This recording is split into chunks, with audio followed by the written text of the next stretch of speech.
Estimados colegas, buenas noches. El día de hoy tengo el honor de presentar la sesión mensual del Colegio de Medicina Interna de Veracruz. Esta actividad está patrocinada por Italmed Megalabs y sus productos Relifexa, OX, Flaricel, Narisol y Frajaf. Nuestros ponentes en la noche de hoy son el doctor Florentino Holguín Hernández. El doctor es médico cirujano por la Facultad de Medicina de la UNAM, especialista en traumatología y ortopedia, tiene 2 diplomados en medicina legal y forense, un diplomado en enseñanza en ortopedia, es además profesor titular del módulo músculo-esquelético del Instituto Politécnico Nacional, profesor adjunto de la especialidad de traumatología y ortopedia, así como miembro del Colegio Mexicano de Ortopedia y miembro y sinodal del Consejo Mexicano de Ortopedia. Además, el doctor es miembro del Comité de Geriatría del Colegio Mexicano de Ortopedia.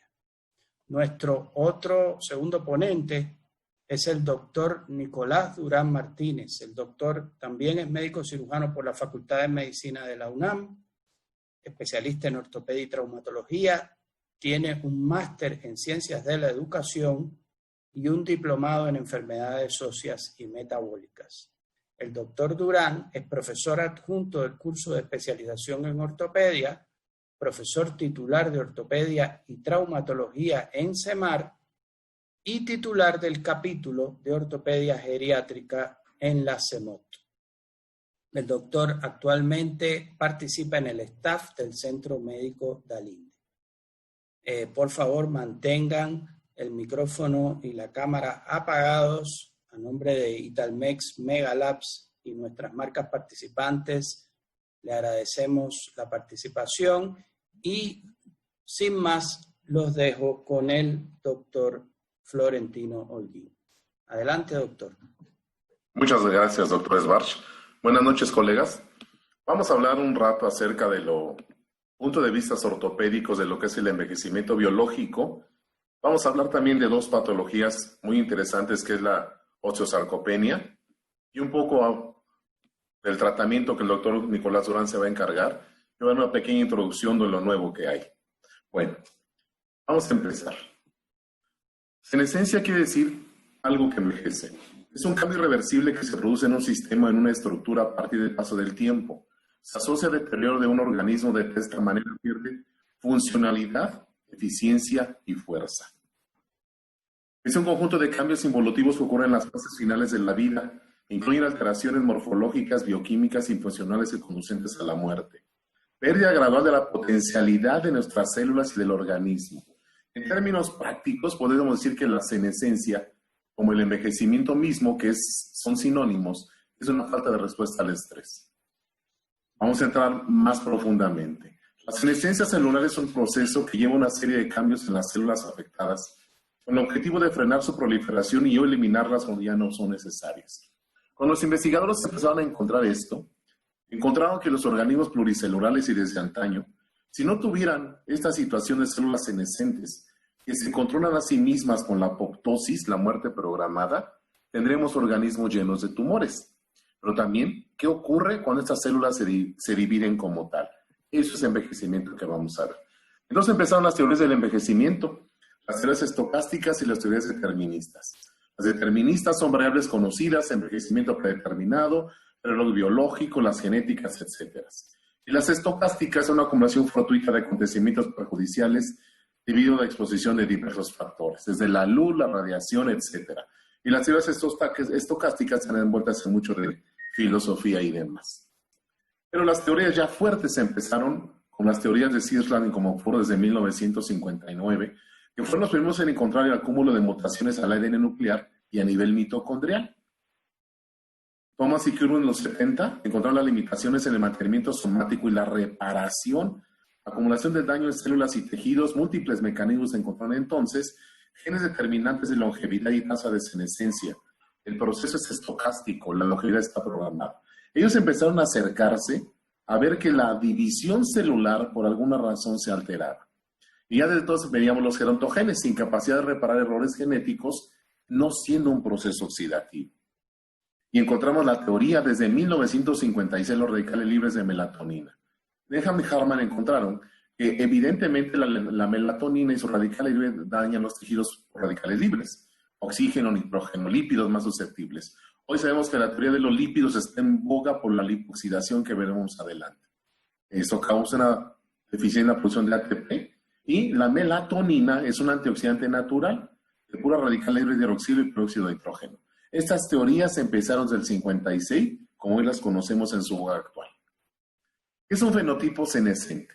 Son células que por alguna razón se detuvieron en su fase de división celular, células que se dividen por mitosis y que no pueden dividirse otra vez y se quedan arrestadas en la fase G0, G1 de la división celular en forma irreversible. Es decir, es un arresto celular. Esta célula, una vez que queda arrestada, puede morir, pero puede no morir o tarda su estímulo apoptótico. Por lo tanto, esta célula, al acumularse en los tejidos, vemos que toda la función se empieza a alterar. ¿Por qué? Si sabemos que todo el conjunto celular va a producir proteínas en su entorno, esta es la célula senescente en el entorno que le tocó vivir, pues va a dejar de producir ese cúmulo de células que mantienen al tejido circundante. La consecuencia, hay un deterioro producido por el acúmulo de células senescentes en un tejido que ocasiona el envejecimiento de los organismos. Si la piel se torna senescente, la piel que a diario perdemos, y la célula queda arrestada, ya no se divide en una forma lógica y se empieza a acumular, ¿qué vemos por fuera? Se nos arruga, se nos pigmenta, se nos adelgaza. Y tenemos que el estrés oxidativo es capaz de ocasionar daños a nivel del ADN. Cuando se profundizaron las investigaciones, empezaron a encontrar perfectamente ese daño al ADN de los radicales libres promueven el arresto celular. Atacan el ADN, modifican bases, ruptura o cruzamiento de cadenas. Tenemos oxidantes ambientales, agentes antineoplásicos, alquilantes y radiación ultravioleta e ionizante. La mayor fuente es intracelular, reducción de oxígeno y respiración mitocondrial. Sabemos perfectamente bien que los aniones superóxido son los que andan por ahí oxidando otros tejidos. Y hay uno en especial que le llamamos el oxígeno single, o el oxígeno salto, que se anda cruzando con un montón de tejidos para dañarlos de una forma irreversible en ocasiones. Hoy conocemos que los radicales y el más potente de todos es la 8-oxoguanina, que no hemos aprendido a inhibir todavía porque viene desde la situación mitocondrial. ¿Qué pasa con la senescencia celular? Hay una disminución de la síntesis proteica, daño al ADN exógeno y endógeno por disminución de la capacidad de reparación del mismo, pérdida de material nuclear y sustitución del tejido conectivo, ruptura de cadenas de exosa-aminoglicanos acumulando material inerte en la lipofuscina. ¿Qué pasa con el material nuclear? Se empieza a llenar de material conectivo, es decir, empieza a perder su función. ¿Y qué pasa con materiales como la colágena? Cuando no se pueden recambiar por esta oxidación, pues se quedan fijos. Y es más difícil recambiar, por ejemplo, la colágena y la elastina en algunos lugares perdiendo sus capacidades del entorno. La lipofuscina, cuando se empezó a encontrar en los forenses de los años 60, se le llamó el pigmento de la muerte. No sabían qué era, pero sí sabían que un organismo, entre más envejecido estuviera, tenía lipofuscina en el encéfalo, en el hígado, en los pulmones y en el vaso. Por eso le llamaron el pigmento de la muerte. Hoy sabemos perfectamente bien que la lipofuscina no es más que el acúmulo de los cuerpos celulares muertos por apoptosis que se han acumulado. Por lo tanto, ahora sabemos que entre más lipofuscina tienes en un organismo, pues es evidentemente que lo lógico es que quizás seas más viejo o quizás tengas un proceso de envejecimiento más severo. Y finalmente, la fisiopatología de la senescencia es una disminución de la capacidad basal para adaptación al estrés ambiental. ¿Qué pasa? Pues todo disminuye. Si esa célula local disminuye su capacidad de producción de proteínas, baja la fuerza muscular, la reserva cardíaca, la conducción nerviosa, la capacidad vital pulmonar, la filtración pulmonar y la elasticidad vascular, con todo lo que no conocemos de consecuencia. ¿Cuáles son los cambios celulares? Disminución del peso y volumen de los órganos y tejidos, retraso en la división, diferenciación y crecimiento celular, disminución gradual del número total celular, pérdida del agua intracelular, aumento del tejido adiposo. Esto lo conocemos bien en el fenotipo de nuestros viejitos, cómo empezamos a ver este desorden. Y entramos a la senescencia replicativa, que es lo profundo de este fenómeno. Cuando las células dejan de dividirse, ingresa a un estado irreversible llamado senescencia, el arresto celular que vimos al principio. Este estado inevitablemente la lleva a la muerte por apoptosis. El límite de Hayflick, el ciclo celular se suspende permanentemente en la fase G0, G1 de la célula, y no responde a mitógenos, permanece viva, pero metabólicamente alterada. Y más adelante vamos a ver qué es el límite del Hayflick. El mitógeno depende del número de divisiones celulares que ha tenido. Los telómeros, cuando se encontró esta teoría que viene a reforzar todo lo que hemos dicho, protegen al cromosoma de la degradación al perderse, el cromosoma se vuelve inestable. Se pusieron a investigar qué hacían los telómeros. Los telómeros son las puntas de los cromosomas, pelos lejos, y esos contienen la carga enzimática que se libera cuando esta célula ya no es capaz de dividirse, está senescente y se tiene que desechar. Entonces, ¿qué hace el organismo? Descarga esto y destruye la célula de una forma controlada, es decir, se desata la apoptosis. El acortamiento excesivo de las extremidades del ADN, los telómeros, por cada réplica sucesiva ocurre de una forma natural. Esto es el llamado límite de Hayflick. Hayflick se puso a estudiar en unos cultivos celulares si las células se podían multiplicar mitóticamente en forma indefinida. Encontró claramente que no. Y Hayflick encontró que una célula puede dividirse de 50 a 60 veces de su original. O sea, su clon 50 y es una célula que tiene que entrar en senescencia porque pasa como lo que el ejemplo burdo, pero lo podemos entender. Cada vez que se va multiplicando 1, 2, 2, 4 y etcétera, se van perdiendo los telómeros. Ese control génico que hace que el cromosoma lo pueda reparar o lo pueda destruir. ¿Y qué ocurre entonces? Como una fotocopia, si la original saco 50 copias, la última sale borrada, ¿verdad? Pues hoy las investigaciones genéticas del envejecimiento están encaminadas a investigar cómo se recupera el control telomérico del cromosoma. Si se controla el control telomérico, van a poder ser reversible o que la célula no entre en senescencia. Es una teoría interesantísima. Entonces aquí es donde se queda atorado la célula por senescencia por la división en las fases mitóticas. ¿Y qué ocurre? Tenemos errores en la duplicación celular. Por eso Hayflick encontró que este límite aproximado en humanos es de 50 veces, lo que prueba la programación genética del envejecimiento, lo que viene a reforzar la teoría las teorías deterministas del envejecimiento. Por lo tanto, las células no se duplican en forma indefinida, ¿verdad? Y de menos a más, desde que tú eres un embrión hasta que eres un adulto, pues ocurren esos cambios muy, muy interesantes. Entonces, ¿qué ocurre cuando la célula ya no es compatible? Se tiene que desatar la apoptosis. La apoptosis es un conjunto de reacciones bioquímicas que ocurren en las células de un organismo pluricelular encaminadas a producir la muerte de manera controlada. ¿Cuál es la diferencia entre apoptosis y necrosis? El proceso inflamatorio. Si un tejido muere por necrosis, hay una inflamación local terrible, el tejido que sea.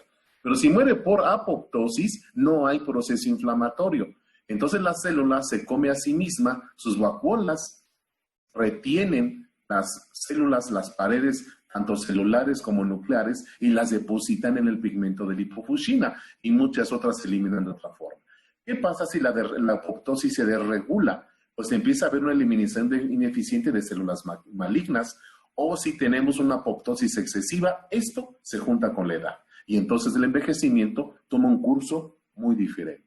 Por lo tanto, la apoptosis fisiológica tiene que tener un equilibrio muy delicado entre el desarrollo de estructuras que mitóticamente se están reemplazando y las células amenaza porque la replicación tiene errores de transcripción. Y entonces la apoptosis se encarga a través de los telómeros de controlar esto. Cuando la balanza se pierde, empieza la alteración grave del envejecimiento. Y entonces las caspasas ya los conocemos en su sistema mitocondrial que se destapa por muchas vías, la extrínseca, la intrínseca y demás. La consecuencia, como decíamos, la apoptosis no provoca daños a células adyacentes, no hay proceso inflamatorio. ¿Dónde es el centro de la muerte celular? La mitocondria. Sabemos que el citocromo C es el que tiene junto a la parte del apoptosoma. Incluso hay un gen que se llama diablo, que es el que deriva y es el que desata este fenómeno apoptótico.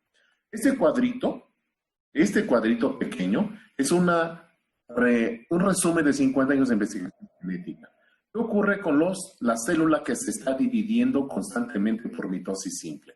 Bueno, está siendo sometida a los daños externos, como son los metabolitos, los radicales libres, a los fallos en la replicación por agentes químicos y demás. Pero hay una supervisión génica.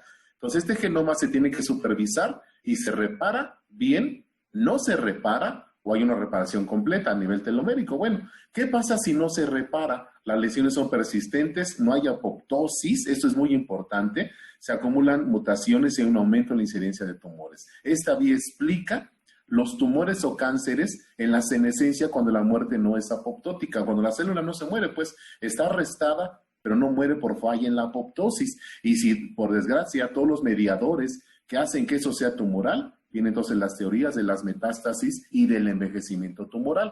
Pero ¿qué pasa si a pesar del genoma se repara y hay una senescencia controlada? Es un envejecimiento limpio. Pero ¿qué pasa si hay una interferencia transcripcional? Hay un declive celular tisular inherente al deterioro molecular y viene la necrosis. Aquí entonces la vía de todo el envejecimiento, de todas las itis que conozcamos en envejecimiento. Todos los procesos inflamatorios entran aquí.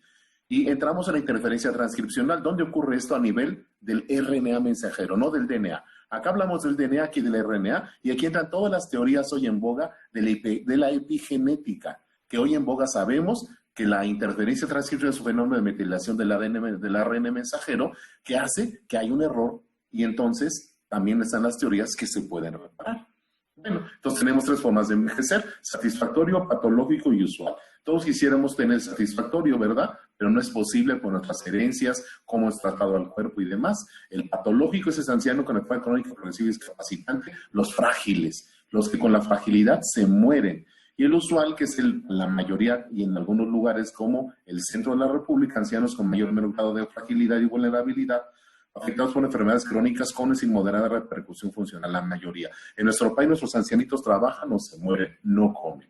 La senescencia lenta es un proceso que comienza como una consecuencia directa del daño y del estrés que tiene lugar en una célula, y se trata de un camino alternativo de respuesta a lo que se denomina muerte celular apoptótica. Destrucción que el organismo programa para controlar su propio crecimiento y desarrollo, proceso esencial para la supresión de células cancerígenas, repara tejidos e inflamaciones. Y entramos a lo que es la osteosarcopenia. El esqueleto adulto, los músculos y tendones no están exentos de la senescencia y vamos a entrar en un proceso un poquito más centrado. El esqueleto tiene 206 huesos, como lo sabemos. El 12% es el peso del cuerpo. Si una persona pesa 75 kilos, 9 kilos es de su esqueleto. Pero el esqueleto tiene dos fases, la orgánica y la inorgánica. La fase dura está concentrada en este mineral que es la hidroxiapatita con esa fórmula que es fosfato de calcio en forma cristalina y hexagonal. Esta molécula de calcio, el esqueleto es uno de los principales almacenes de calcio. ¿Qué ocurre cuando el hueso empieza a perder su dureza por la famosa osteoporosis? Pues empieza a tener fragilidad, porque ese hueso es incapaz ya de reparar sus daños de la replicación del hueso, como lo vamos a ver. Es una enfermedad sistémica definida por la MOM, que es una Asociación Mexicana de Metabolismo Óseo de nuestro país, enfermedad sistémica del esqueleto que se caracteriza por masa ósea baja y deterioro de la microarquitectura del hueso, un aumento de la fragilidad y un incremento en el riesgo de las fracturas. Nosotros sabemos que tenemos huesos cilíndricos de las diáfisis y huesos esponjosos en las metáfisis. Aquí el hueso es diferente, este es un hueso cortical compacto donde domina la osteono, el sistema haversiano. Y aquí es un hueso diferente donde hay éstasis vascular, por lo que aquí la sangre puede jugar un poco más en tiempo y puede provocar la resorción, por lo que vamos a ver. Todas las diáfisis de los huesos largos ocupan el 80% del hueso cortical.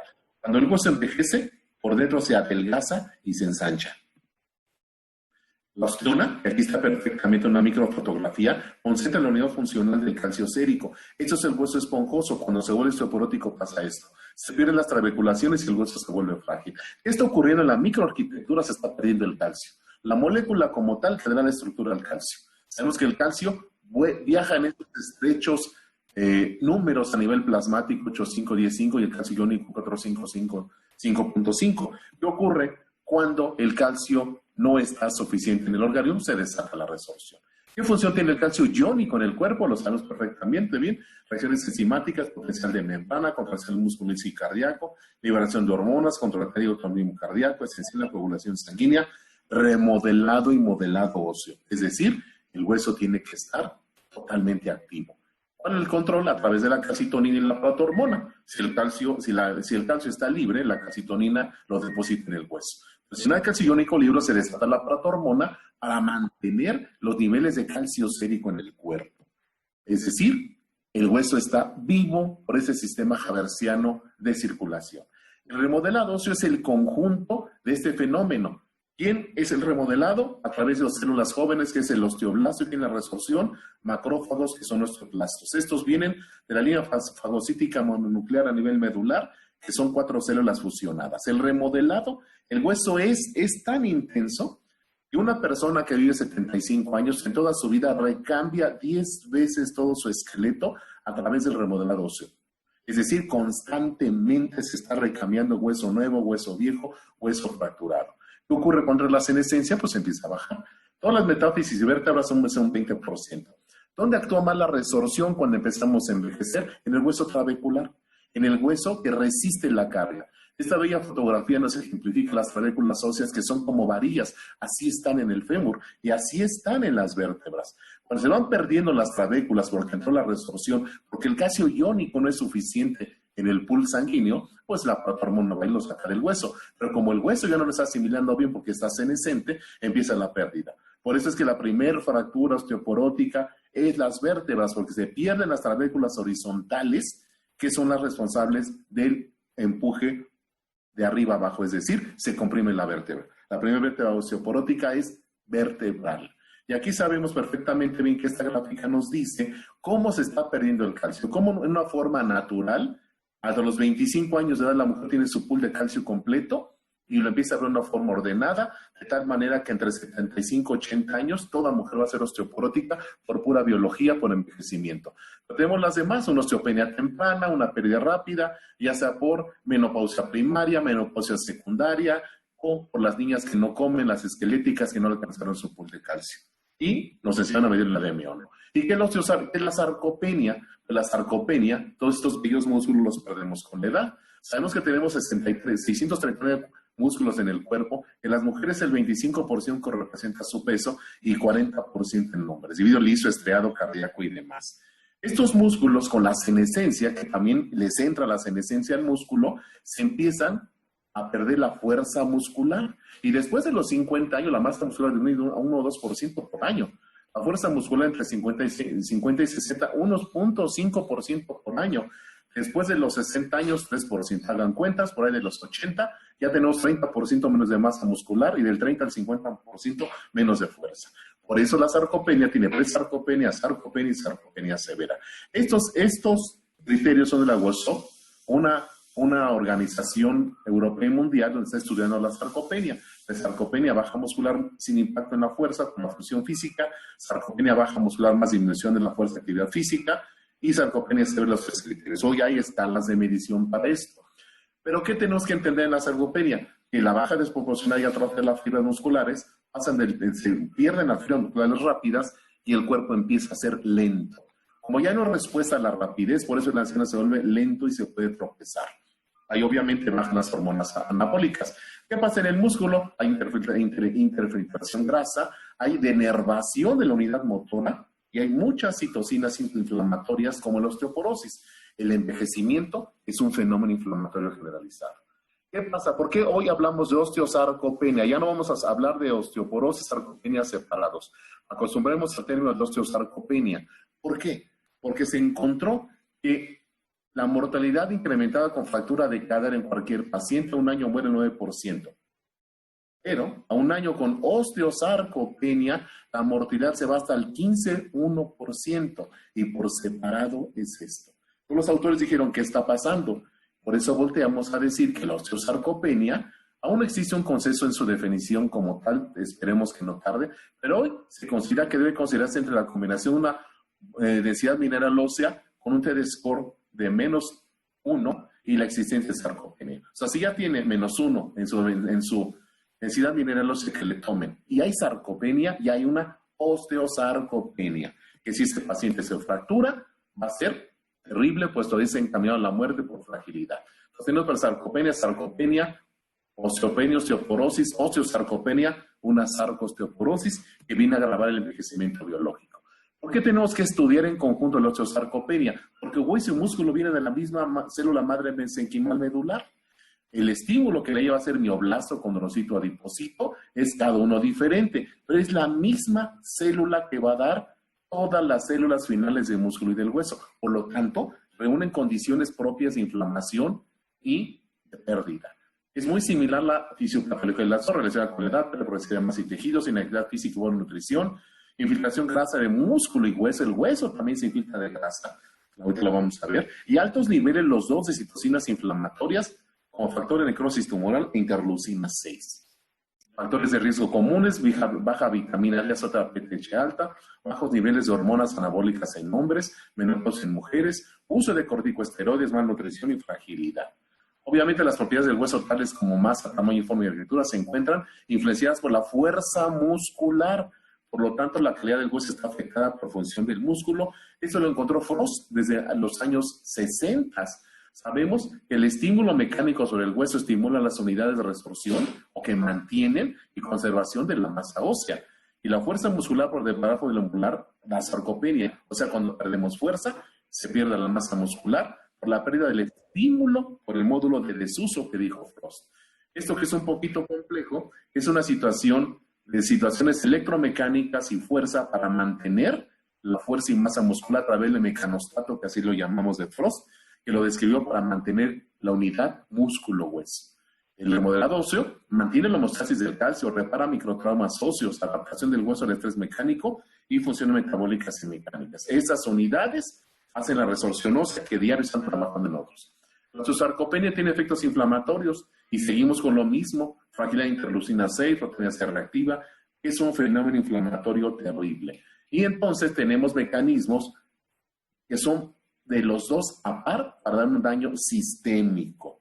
Y básicamente son mecanismos inflamatorios biomecánicos que comparten hueso y músculo. Vean todo esto, todo lo que puede dar en conjunto para la osteoporosis y la osteosarcopenia. Pues ya no debemos de estudiarlo por separado. Músculo y hueso están unidos a través de estos marcadores. Esto les podemos llegar a hacer los artículos porque hablo interesante de toda esta teoría. La sarcopenia nos lleva a la emancipación, la debilidad muscular, espiral de fragilidad, espiral de malnutrición, espiral de la muerte. Y esto es lo último, donde tenemos condroquinas, adiposinas y tenoquinas. Ya tenemos interleucinas como la leptina, condroquinas del cartílago y tenoquinas del tendón, que aceleran el envejecimiento óseo. Entonces seguimos diciendo que el envejecimiento es un fenómeno inflamatorio. Ahora tenemos que estudiar sarcopenia y osteopenia en conjunto. Y la médula ósea. La médula ósea sabemos perfectamente bien, en los buenos estudios nuevos de resonancia, podemos saber cómo la médula ósea primero es roja, luego se convierte en amarilla y ahora ya tenemos el concepto de la médula café, que es una médula que ya está senescente, y lo que ocurre es que cuando incrementa la grasa en la médula ósea, se asocia a la liberación de adiposinas y ácidos grasos dentro del mismo ambiente óseo, lo que hace inhibe la acción del osteoblasto, por lo tanto el recambio óseo y la reparación. Por lo tanto, en un futuro hablemos entonces ya no nada más de osteosarcopenia, sino de lipo-osteosarcopenia, porque hoy sabemos que el adipocito, con todo esto que produce, tiene que ver en el equilibrio de la osteogénesis. Preparemos en un futuro a estudiarlo en conjunto. Y el envejecimiento va entonces unido a todo esto: la inestabilidad genómica, la traición telomérica, la epigenética por la error transcripcional, y aquí tenemos dos situaciones importantísimas: la de regulación de nutrientes. Es decir, la pérdida de la prostatasis tiene que ver directamente con lo que comemos, dejamos de comer o no hacemos. Por eso es que la industria farmacéutica se ha preocupado por sacar un boom de suplementos alimenticios. Y hoy tenemos muchos suplementos alimenticios, y les venimos a hablar de uno en especial en las últimas diapositivas, se llaman aminoácidos estructurales, porque es lo último que ha salido en suplementos alimenticios. Todos conocemos todos los que existen: colágenos, condroitinas, glucosaminas, antioxidantes, como todos los que conocemos. Los suplementos están regulados perfectamente por COFEPRIS a través de la Ley General de Salud. Dicen qué contienen, qué no deben de tener y cómo funcionan. Por lo tanto, los suplementos tienen que ser recetados por un profesional de la salud, no por el de la farmacia ni por las tiendas que venden para los atletas. Por un profesional que está informado perfectamente bien que es un suplemento, que contiene carbohidratos, proteínas, aminoácidos, ácidos grasos, no en forma de medicamento, sino en forma de un suplemento. Y vemos entonces, recordemos que los aminoácidos tienen esa estructura, el famoso chono, que siempre nos enseñaron en la prepa, ¿no? Y tenemos esos aminoácidos que son precursores, y que tenemos aminoácidos no polares, polares, esenciales, no esenciales, que producimos y los que no. Y esas proteínas, para que se forme una proteína, el cuerpo tiene que tomar los aminoácidos de la alimentación y formar a través de toda su secuencia de transcripción una proteína. Pero tenemos al ciclo del sulfuro. ¿Por qué es importante el sulfuro? Porque el sulfuro lo obtenemos de la atmósfera. El sulfuro viene de los meteoritos, de las erupciones volcánicas. La Tierra lo tiene, entonces los animales comen alimentos ricos en sulfuro, que es el CO4, se van depositando, nosotros lo comemos y entra al cuerpo. ¿Para qué sirve el sulfuro? Bueno, el sulfuro es un grupo sulfhidrilo en un montón de cadenas proteicas. La cisteína, que es su máximo representante, es un aminoácido azufrado que forma formación de puentes y sulfuro, esencial en la síntesis de glutatión, precursor de otros aminoácidos y nutrientes necesarios para el buen funcionamiento del organismo. Básicamente, la cistina, forma más estable de la cistina, puede convertirse en u otro si es requerido. Es decir, esta cistina, a pesar de que es un enlace doble disulfuro, puede regresar de una a otra en un proceso de oxirreducción para mantener la estructura de las proteínas a través de los puentes y sulfuro. Pero es necesaria para también la síntesis de glutatión y taurina y la formación de la piel, el cabello y la piel. Y esto refuerza también, sabemos, la ruta del sulfuro en el sistema inmunológico. De estructuras primarias, secundarias, terciarias, la cuaternaria de las proteínas en los dobles enlaces y sulfuro. Y obviamente no podía dejar atrás al colágeno tipo 2, que tiene aminoácidos como la prolina sintetizada por los condrocitos. Los proteoglicanos son proteínas muy glicosiladas que mantienen el agua, son el componente principal de la matriz extracelular, son la miel el que mantiene al cartílago activo. ¿Y cuál es el papel que desempeña la función mecánica del cartílago? Pues los proteoglicanos le dan esa propiedad a la matriz de soportar la carga y dispersarla.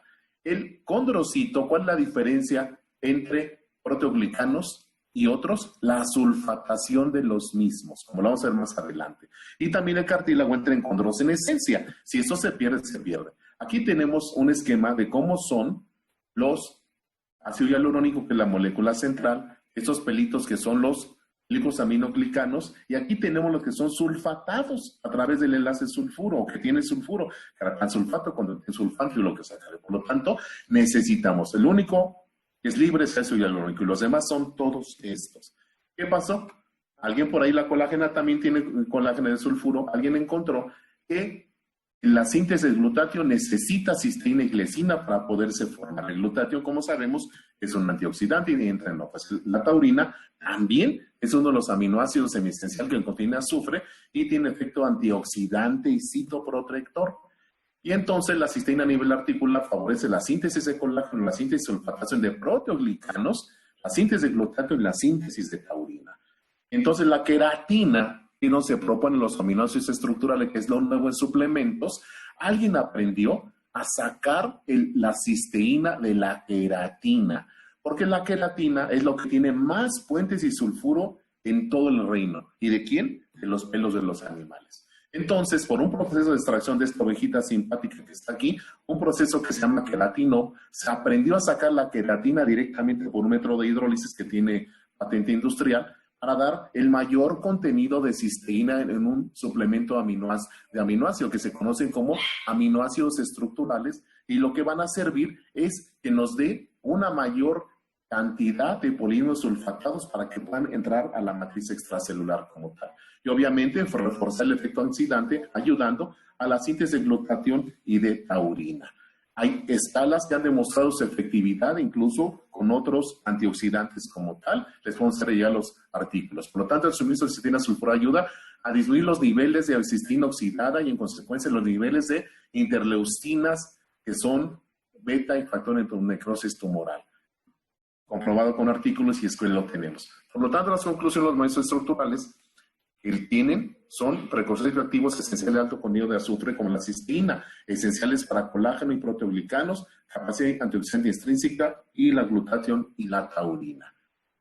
Tenemos ahora una situación más para el armamento, que tenemos un efectivo de protección articular en el manejo de enfermedades articulares, que va a ayudar a disminuir el proceso inflamatorio y ayudar a la cohesión cartilaginosa. Recordemos que no existe un medicamento que regenere cartílago, pero sí muchos suplementos que ayudan a restaurar, a cicatrizar y a darle más estructura a su calidad, mejorando la calidad de vida. En especial se recomiendan 500 miligramos de aminoácidos estructurales al día, que está disponible en Europa y en México.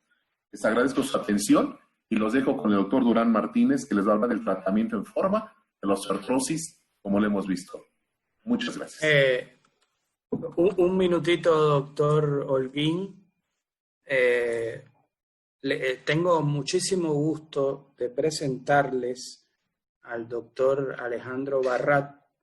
El doctor es presidente del Colegio de Medicina Interna de Veracruz. El doctor va a hablar al final, me están avisando acá. Entonces, adelante, doctor Durán, con su plática. Y el doctor Alejandro Barrat nos va a hablar al final del evento. Agradecimientos al doctor Barrat, a mis colegas, a Megalabs, a Italmex Megalabs, a Miramar, a mi compañero el doctor Florentino Holguín. Y bueno, esto es lo que yo hago en mis actividades docentes. ¿Cambiamos, por favor? Bueno, hace poco más de año y medio, el Comité de Envejecimiento Saludable de la Organización Mundial de la Salud determinó que la década del 2020 al 2030 fuera denominada como la década del envejecimiento saludable. Desafortunadamente, por las situaciones por las que estamos viviendo actualmente, pues empezamos muy mal esta década y probablemente no podamos cumplir con todas las características o con todo el programa establecido por la OMS.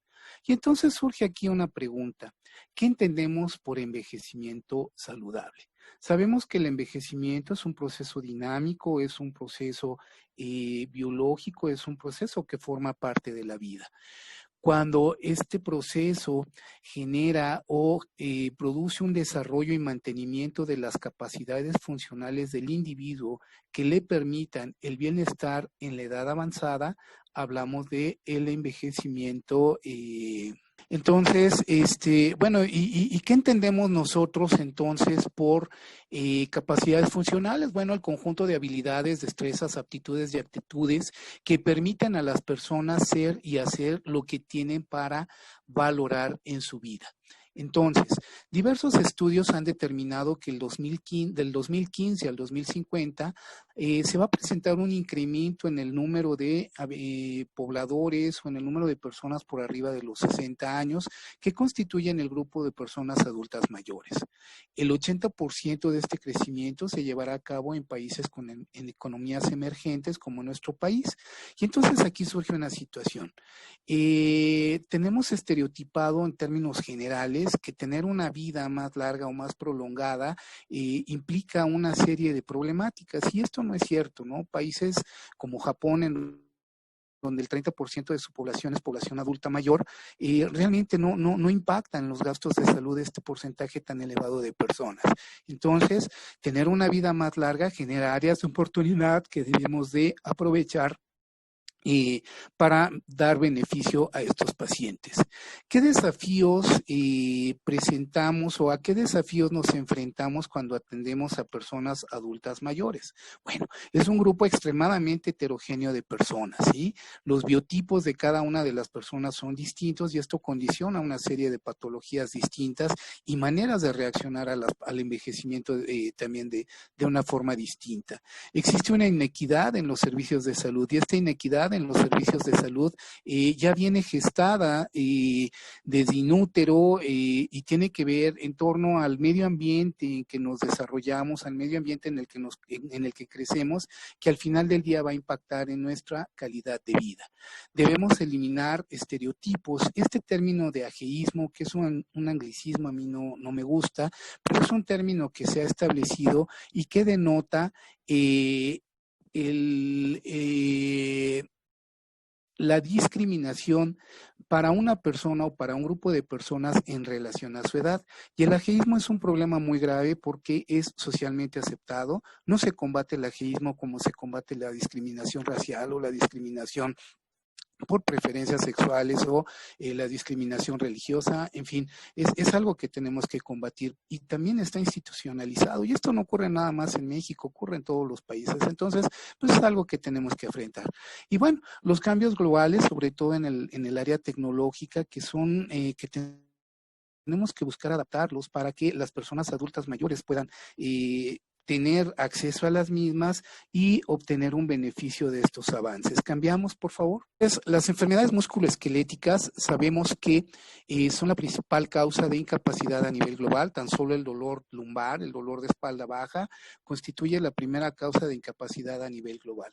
Si bien es cierto que ocurren en cualquier momento de la vida, las enfermedades musculoesqueléticas tienen un claro predominio en los adultos mayores, cualecen con padecimientos crónico-degenerativos y constituyen una entidad que se denomina comorbilidad y que nos permite o que nos alerta sobre la probabilidad de que estos pacientes tengan complicaciones de los diversos padecimientos que tienen.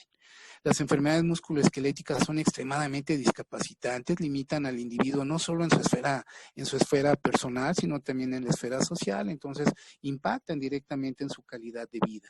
Y bueno, dentro de las enfermedades musculoesqueléticas que vemos con mayor frecuencia en los adultos mayores está la artrosis, principalmente a nivel de columna, cervical y lumbar, y la artrosis del hombro, en los dedos de las manos, en cadera, en rodillas y en los pies.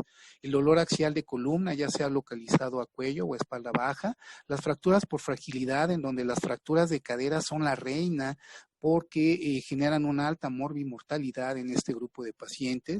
Los traumatismos también se presentan en este grupo etario y las enfermedades inflamatorias sistémicas como la artritis reumatoide o como el lupus que impactan también en la calidad de vida de nuestros enfermos. Tan solo en el 2011 en los Estados Unidos de América se erogaron poco más de 213,000 millones de dólares americanos en la atención, en el gasto de atención para las enfermedades musculoesqueléticas. Y las enfermedades musculoesqueléticas, cuando revisamos el catálogo CIE, pues vemos que son poco más de 150 padecimientos.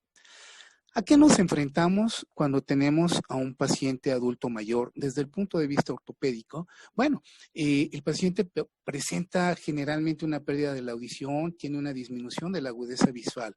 Usualmente presenta un síndrome geriátrico que se denomina osteosarcopenia, pero también se asocia a enfermedades pulmonares importantes como el EPOC, a patologías metabólicas o a enfermedades cardíacas que van también asociadas a trastornos mentales como la depresión y la demencia. Además de todo esto, se presentan también en estos pacientes estados clínicos complejos que se caracterizan por la pérdida de habilidades y reservas que mantienen la homeostasis y que resultan en un incremento en el riesgo de enfermedades y lesiones que van a sinergizar las enfermedades preexistentes y que constituyen los síndromes geriátricos. Estos síndromes geriátricos son los mejores predictores de mortalidad en la población adulta mayor, sobre todo en el grupo que presenta fractura de cadera, en donde la presencia de fragilidad y osteosarcopenia nos permite identificar a los pacientes con un alto riesgo de mortalidad o de complicaciones que los van a llevar a un estado de depresión constante y repetitiva. ¿Cambiamos, por favor? Ok, en base a todas las situaciones que presentan los adultos mayores, la Organización Mundial de la Salud estableció 10 prioridades de atención para este grupo etario. Primero, establecer plataformas digitales para la innovación y el cambio que faciliten el acceso a las personas adultas mayores y se beneficien de estos progresos tecnológicos. En segundo lugar, apoyar la planificación en la generación de políticas de salud en los diversos países que constituyen la organización. Generar también una recopilación de información a nivel global. Si nosotros tenemos o obtenemos datos, pues esto promueve la investigación y esto nos permite a nosotros obtener un campo de conocimiento más amplio que va a facilitar una atención de mejor calidad y calidad a las personas adultas mayores. Hay que alinear los sistemas de salud. La salud es un derecho universal y sin embargo no en todos los países ni todas las personas de un solo país tienen un acceso tan fácil a este derecho universal. Hay que generar servicios de atención a largo plazo. ¿Qué quiere decir esto? Bueno, pues hay que establecer las famosas clínicas de geriatría, clínicas funcionales, clínicas geriátricas de corta estancia, clínicas geriátricas de atención hospitalaria y en el caso de ortopedia, las clínicas ortogeriátricas que están enfocadas al manejo de los pacientes que presentan fracturas de fragilidad, principalmente fracturas de columna y de cadera, y en donde el impacto de estas clínicas en la devolución del estatus prefracturario de los pacientes juega un papel muy importante. Hay que invertir en la formación de recursos humanos que estén especializados en la atención de estos enfermos. Debemos de combatir lo que comentamos hace ratismo, el ajeísmo, y debemos de contextualizar la economía de cada país, en dónde gastamos, para qué gastamos y cómo lo gastamos. Y bueno, por último, debemos mejorar la adaptabilidad del entorno de los pacientes. Hagámosles más gratos, hagámosles más fácil sus entornos familiares y los entornos sociales. Y entonces, ya comentaba el doctor Holguín hace rato que el sistema esqueleto muscular y adiposo conforman un eje que está conectado a un eje neuroendocrino inmunoinflamatorio y que todo esto pues lleva a una serie de estados o a rutas metabólicas que interactúan entre ellas mismas y que se interrelacionan sobre todo con los síndromes geriátricos. El sistema esqueleto muscular proporciona fuerza, brinda energía, facilita la movilidad, da soporte, tiene funciones mecánicas, funciones metabólicas, funciones inmunológicas. Y cuando nosotros o cuando nuestros pacientes presentan una pérdida de la masa y de la fuerza muscular, del músculo estriado y un aumento de la grasa visceral y de la grasa periférica, hablamos de un estado de sarcopenia. Como ya les comentó el doctor Holguín, nosotros obtenemos una masa muscular, tenemos una ganancia hasta los 30 años y ahí se mantiene en una meseta. Más o menos a partir de los 50 años empezamos a tener una pérdida progresiva de esta masa muscular, de manera tal que entre la sexta y la octava décadas de la vida llegamos a perder entre un 30 a un 40% de masa muscular, ¿sí? ¿Y esto qué nos produce? Bueno, pues una mayor propensión a caídas, una mayor propensión a padecer un síndrome de inmovilidad, a ser más frágiles. Y si a esto aumentamos que también tenemos una pérdida de la cantidad y de la calidad del tejido óseo y que llevamos a un estatus, ya sea una disminución de la densidad mineral ósea o a un estatus francamente osteoporótico, pues estas dos enfermedades impactan en los adultos mayores de una manera importante. ¿Cambiamos, por favor? Entonces, en la encuesta nacional de salud y nutrición realizada en el 2012, que ya quedó rebasada por la ENSANUD del 2016, derivó una rama de estudio que se hizo en 32 entidades federativas, visitándose poco más de 50,000 viviendas y entrevistando a poco más de 194,000 individuos, de los cuales el 10% eran personas adultas mayores. Estamos hablando de 19,500 personas. A estos adultos mayores se les midió la circunferencia de la pantorrilla, se determinó su índice de masa corporal, se evaluó su velocidad de marcha, se establecieron escalas para valorar la presencia de deterioro cognitivo y de depresión, se estableció la frecuencia de caídas y la dependencia funcional para determinar la prevalencia de sarcopenia en nuestro país. Es una muestra o es una encuesta que es representativa tanto local como regional como a nivel nacional y se encontró lo que se refiere en la bibliografía universal. El sexo femenino es afectado con mayor frecuencia que el sexo masculino y la prevalencia en ese año en nuestro país era del 13.3% para la sarcopenia, sin tener, cambiamos por favor una cifra en ese momento para la prevalencia de osteoporosis. Y bueno, como todo en medicina, los tratamientos tienen dos grandes ramos, ¿no? Las intervenciones no farmacológicas y los tratamientos farmacológicos. Y dentro de las intervenciones no farmacológicas tenemos tres grandes grupos. El proporcionar una dieta equilibrada, el practicar la actividad física regular, es decir, hábitos, y evitar los hábitos nocivos como el tabaquismo, el sedentarismo y el alcoholismo. ¿Cambiamos, por favor? En relación a la ingesta proteica, las recomendaciones diarias emitidas en Estados Unidos de ingesta proteica es de 0.8 gramos por kilo por día. Sabemos que casi el 50% de las mujeres y poco más del 30% de los hombres por arriba de los 60 años tienen un aporte y una ingesta baja de proteínas y que tienen algún grado o inician con algún grado de una desnutrición calórico-proteica. Este déficit de aporte es multifactorial. Muchos muchos pacientes o muchos ancianos tienen disfunción inmune que los hace propensos a infecciones. La presencia de edema y la generación de úlceras por presión que se infectan también generan estados catabólicos que van consumiendo la masa muscular. Se genera una pérdida de masa muscular con inmovilidad y estados depresivos. La inmovilidad, la pérdida de la masa muscular y el estado catabólico le pega también al hueso, y el hueso también empieza a tener un grado de porosis importante por inmovilidad, aunada sobre todo en el sexo femenino a la osteoporosis primaria por deprivación hormonal. ¿Cambiamos, por favor? Entonces, en relación a la dieta, para un anciano sano, y entendamos por un anciano sano, quizá un anciano que tiene enfermedades pero que se encuentran controladas, debemos de aportar casi poco más de la mitad de la dieta debe ser un aporte en carbohidratos, ¿sí? Una tercera parte en grasas, de las cuales el 10% deben ser grasas saturadas, monoinsaturadas, otro 10% de grasas poliinsaturadas y alimentos que tengan un colesterol o que aporten colesterol de una manera limitada. Y bueno, la ingesta de proteínas más o menos es un 15%. ¿Qué alimentos son los que mayor aporte proteico dan? Las carnes magras, pescado, pollo, carnes rojas, huevos, los derivados de la leche y las legumbres secas. Debemos de aportar aproximadamente entre 17 a 20 gramos de proteínas, que es lo que es la cantidad que aportan estos alimentos. Cuando no tenemos un aporte o este es deficiente, pues tendríamos que hacer uso de los suplementos. ¿Cambiamos, por favor? También tenemos que aportar vitaminas y minerales porque estos microelementos intervienen en las rutas metabólicas esenciales en la formación de músculo, de hueso, en la formación de tejido graso también. Las guías españolas comentan que era para personas adultas hasta los 55 años, debemos de garantizar una ingesta o un aporte cálcico de 1000 miligramos al día. Después de los 55 años, debemos de aportar una ingesta de 1500 miligramos de calcio por día.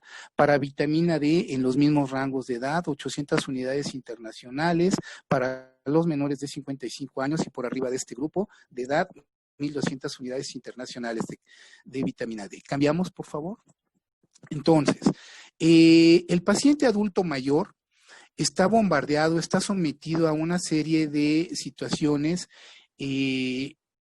patológicas que pueden condicionar hospitalizaciones o el hecho de que vivan en asilos o en residencias para adultos mayores, en donde pues hay cierto grado de maltrato, en donde quizás los cuidados no sean tan adecuados, aunados a una ingesta y a un aporte pobre de nutrientes y a la menor absorción intestinal que presenta el paciente, pues los llevan a un estado de desnutrición. Y si nuestros adultos mayores están desnutridos, pues van a ver un incremento en la mortalidad de los padecimientos que ellos presenten. Y entonces aquí es cuando tenemos que suplementar a nuestros pacientes. ¿Y qué tipos de suplementos vamos a utilizar?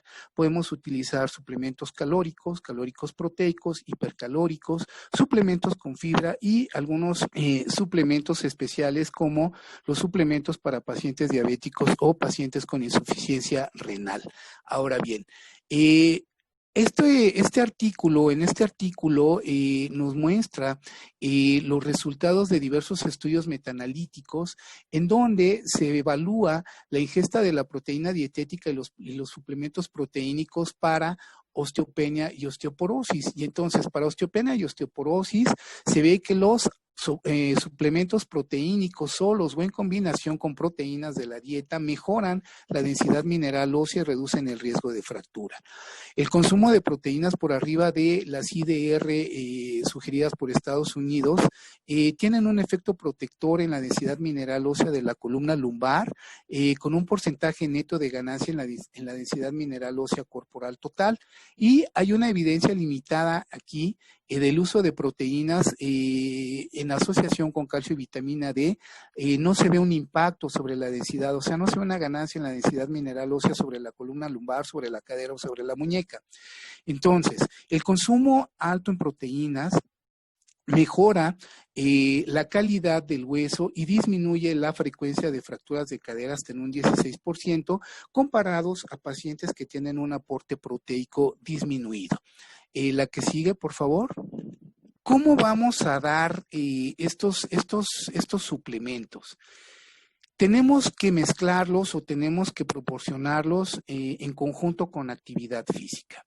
Si bien es cierto que los mejores ejercicios para dar ganancia muscular y ganancia ósea son los ejercicios aeróbicos de alto impacto y ejercicios de resistencia, el método Tabata, a lo mejor nuestro grupo de pacientes adultos mayores no los puede realizar y entonces hacen ejercicios aeróbicos muy básicos, ¿no?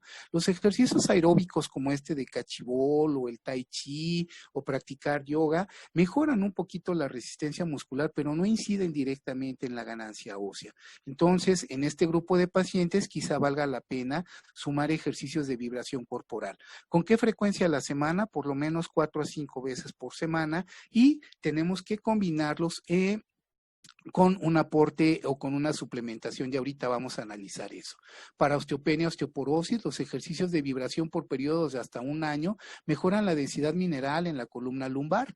Combinados, los ejercicios de impacto combinados con ejercicios de resistencia constituyen la mejor elección para preservar y mejorar la densidad mineral ósea en las mujeres premenopáusicas y posmenopáusicas.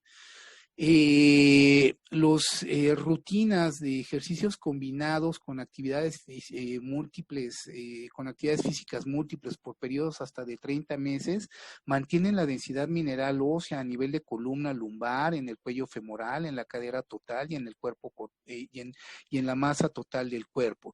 Sin embargo, no sabemos bien cómo van a efectuarse los efectos en cada persona que tenga la actividad física, y no están así muy determinados o de una manera muy determinada. Los ejercicios vibratorios para los pacientes que presentan sarcopenia por un periodo de 6 meses disminuyen el índice de caída, ¿sí? En tanto que los ejercicios de resistencia para las personas que tienen obesidad sarcopénica 3 veces a la semana por un periodo de hasta 2 años puede prevenir la pérdida de masa muscular relacionada a la restricción calórica por las dietas a las que se someten estos pacientes. Cuando hacemos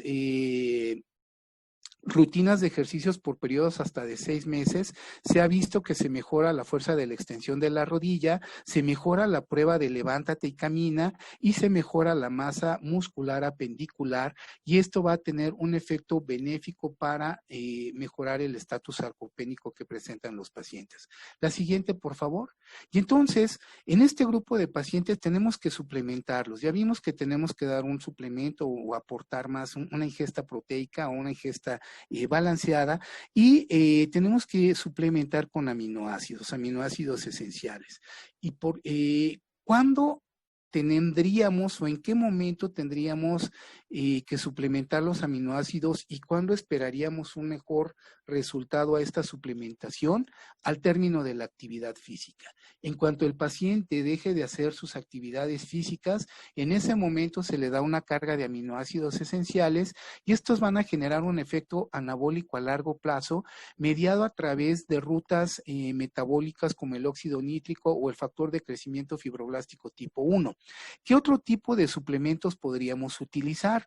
Podríamos utilizar la creatina, el hidroximetilbutirato y la vitamina D.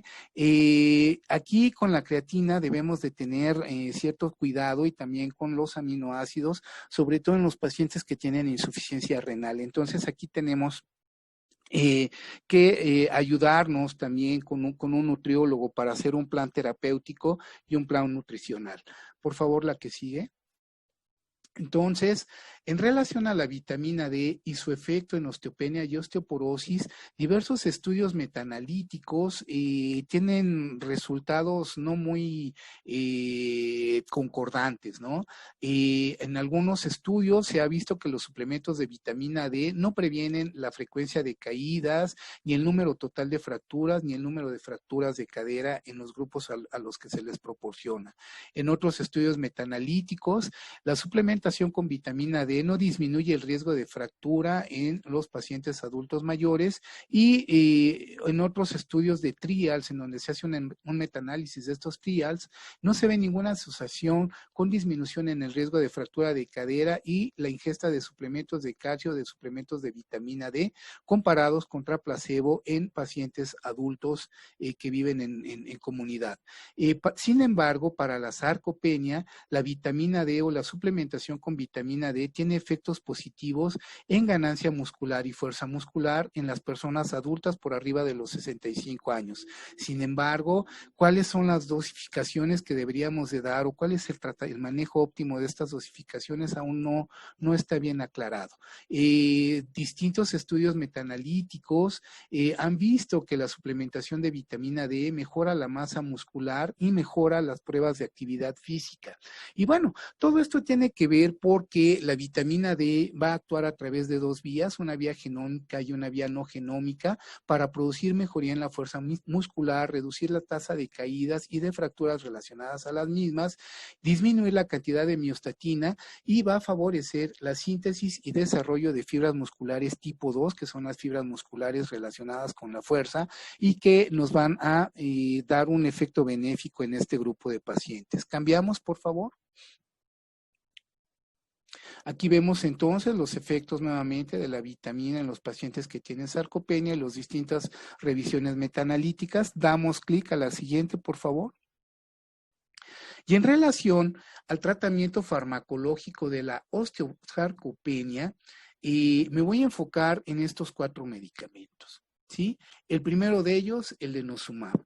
El denosumab son anticuerpos monoclonales de tipo IgG2 que van a actuar inhibiendo la unión del ligando de la molécula RANK para evitar la diferenciación y activación de los osteoclastos. Este anticuerpo monoclonal tiene un efecto en la osteoporosis bastante importante de ganancia en la densidad mineral ósea a nivel de columna lumbar, a nivel de cadera y de muñeca. Sin embargo, este efecto de ganancia muscular se pierde en cuanto se cumple el esquema terapéutico. Es decir, hay una baja nuevamente al año de suspender el tratamiento con denosumab, hay una baja de la densidad mineral ósea. ¿Qué tenemos que hacer en estos pacientes? Bien, podemos switcharlos y cambiarlos quizá a un antirresortivo o quizá mantenerlos en vigilancia con medidas de higiene, hacer una nueva densitometría y si la pérdida ósea es importante, podemos volver a empezar con un nuevo ciclo de denosumab sin tener tanto miedo a las reacciones adversas medicamentosas que pudieran presentarse, para volver a obtener una ganancia muscular y después switcharlos quizá a un antirresortivo o a un bifosfonato, ¿sí? Para la sarcopenia, el uso de denosumab en una rama del estudio FREEDOM, que es el estudio madre, en donde se deriva todas las indicaciones para el tratamiento de osteoporosis con este fármaco, hubo un pequeño grupo, en donde se vio una disminución en el número o en la frecuencia de caídas. Entonces, pues se presume que el denosumab mejora de alguna de alguna manera, la fuerza muscular en este subgrupo de pacientes. Se cree que esto es mediado a través de un incremento en la sensibilidad a la insulina, lo que al final del día va a inducir una mayor diferenciación de células madre mioblásticas que van a formar o van a constituir mayores fibras musculares tipo 2 o fibras musculares rojas, ¿sí? La testosterona, cuando la utilizamos en osteoporosis, sobre todo para pacientes masculinos que tienen disminución de los niveles de testosterona, se ha visto que incrementa la densidad de la columna lumbar, la densidad ósea en columna lumbar. Sin embargo, no es un fármaco de primera elección para el manejo de osteoporosis en hombres.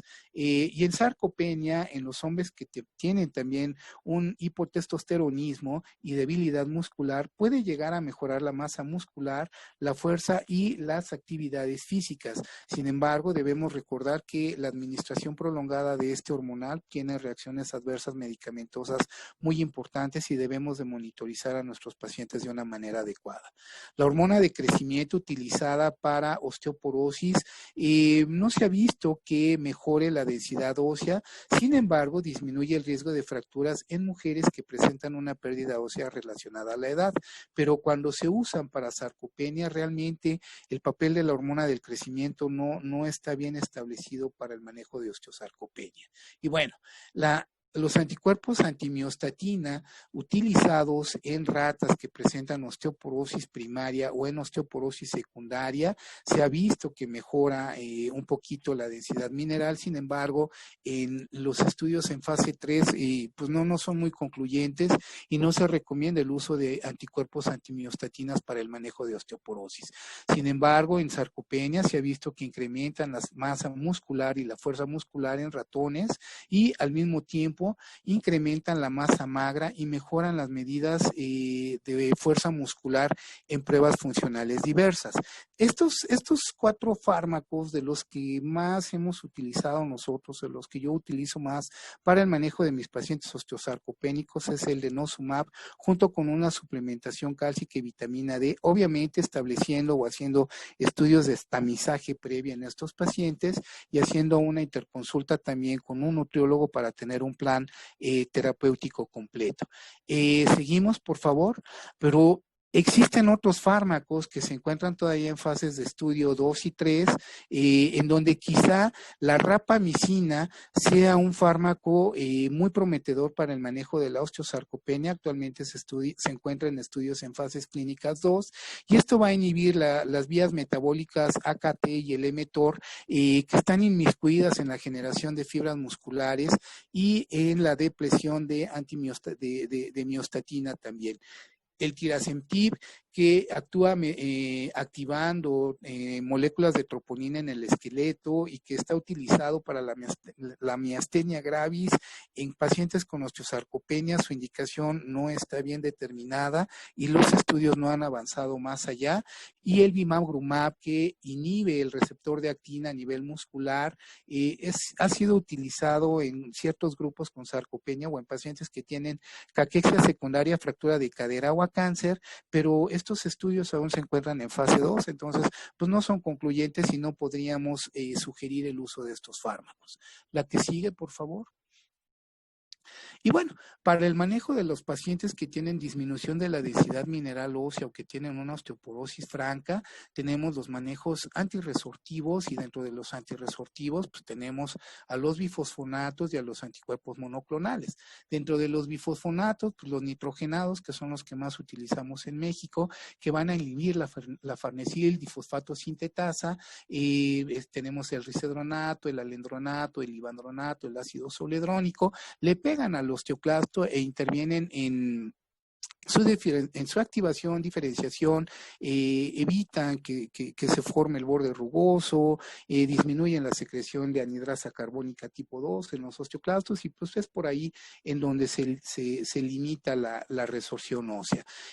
Los anticuerpos monoclonales IgG2, que es el denosumab, son anticuerpos monoclonales dirigidos a la molécula del ligando del RANK, y que le pegan también al osteoclasto, evitando la diferenciación mediada por osteoblastos. Y los osteoanabólicos. Ahorita en México el único osteoanabólico que es osteoformador único y que es un efecto mediado directamente a través de acción de los osteoblastos es la teriparatide, un poco costoso. Lo utilizo yo mucho en pacientes que tienen sobre todo fracturas de cadera para recuperar la densidad mineral. Se recupera de una manera muy importante, muy rápida. Prácticamente no hay reacciones adversas, pero está limitado su uso a no más de 2 años. Y bueno, próximamente un osteoformador dual, que son anticuerpos monoclonales antiesclerostatina, el romosozumab. Se llama osteoformador dual porque tiene un efecto predominantemente sobre la acreción ósea, pero tiene también una disminución o inhibe un poquito la resorción ósea. Entonces, este fármaco pues próximamente de uso aquí en México, y bueno, pues ya hay grupos de estudio aquí en nuestro país en donde se está utilizando este fármaco. La que sigue, por favor. Entonces, este artículo es un artículo muy bonito. A manera de conclusión, podríamos decir que tenemos que entrenar la fuerza y que debemos de tomar suficiente proteína y vitamina D. Tomar no quiere decir necesariamente suplementar. Tenemos que generar o tenemos que proveer un aporte proteico y de oligoelementos importante a través de la dieta, y cuando esta no sea la adecuada, pues entonces sí suplementar. Lo importante también es esto, ¿no? Dar proteínas a nuestros ancianos para que nuestros ancianos sean unas personas funcionales, unas personas con una mejor calidad de vida. El hueso, el músculo y la grasa conforman un eje que tiene interrelación con el eje neuroendocrino e inmunoinflamatorio, y que todos estos, a través de diversas vías moleculares y de señalización metabólica, intervienen en el desarrollo y en el mantenimiento de la masa muscular, de la masa esquelética y del tejido graso, digamos, benéfico. Entonces, pues hay que darle a esto, hay que proporcionar a nuestros ancianos estos manejos. La que sigue, por favor. Entonces, podríamos decir así de una manera muy breve para llevar a casa que el tratamiento de la osteosarcopenia es un tratamiento complejo, se requiere de la participación activa del paciente. El campo terapéutico para explorar todavía es muy amplio, todavía tenemos mucho que investigar. Las terapias actuales aminoran algunos efectos de la pérdida muscular y de la pérdida ósea sin reponerla completamente al 100%, entonces aquí es en donde se tiene que hacer mucha investigación y quizá lo más importante, la prevención constituye la piedra angular del manejo. ¿Y desde cuándo prevenimos? Bueno, pues desde el momento en el que nacemos, ¿no? Independientemente de esos factores medioambientales que también influyen en una ganancia o en una pérdida de estos tejidos, pero debemos de garantizar o debemos de inculcar las medidas higiénico-dietéticas sanas a nuestros enfermos, o no a nuestros enfermos, a nuestra población en general. Con esto quiero darles las gracias y quedo atento a sus comentarios. Muchísimas gracias, doctor Durán, por una plática tan completa, tan interesante. Quiero agradecer, muchísimas gracias, doctor Holguín, también por su intervención. Quiero agradecer al Colegio de Medicina Interna de Veracruz y quiero darle la palabra a su presidente, el doctor Alejandro Barrat, que nos va a ofrecer una despedida. Adelante, doctor. Gracias, buenas noches. Antes que nada, una disculpa por problemas técnicos que tuve al principio y no pude presentarme con ustedes antes. Quiero agradecerles a ustedes una plática bastante interesante sobre temas que a veces dejamos pasar por alto porque se nos olvida que el envejecimiento del ser humano pues conlleva muchos cambios que van a repercutir directamente en su salud y que también lo debemos de tratar, no solamente su azúcar, no solamente su presión, no solamente su colesterol, sino precisamente los cambios propios que vamos viendo con la edad y con eso mejorar una calidad de vida del paciente. Quiero agradecerle al laboratorio por tomarnos en cuenta como colegio precisamente para hacer este tipo de reuniones ahora que se están poniendo tan de moda hacer reuniones a distancia, ¿no? Y también quiero agradecer a los compañeros del colegio y demás médicos que nos acompañan el día de hoy de tomarse un tiempo precisamente para atender a la necesidad de la educación médica continua que hemos procurado desde siempre dentro del colegio y que ahora lo hemos tenido que migrar a estas plataformas y esperemos seguir contando con todos ustedes. Muchas gracias y les deseo una excelente noche. Muchísimas gracias, doctor. Perdón. Doctor Barrat, muchísimas gracias. Muchísimas gracias, doctor Durán. Muchísimas gracias, doctor Holguín. Muchísimas gracias a Italmex Megalabs por patrocinar este evento de educación médica. Ustedes pueden consultar la sesión en la página italmex.miwebinar.mx. Buenas noches. Buenas noches, saludos a todos y mil gracias. Saludos, cuídense. Bueno.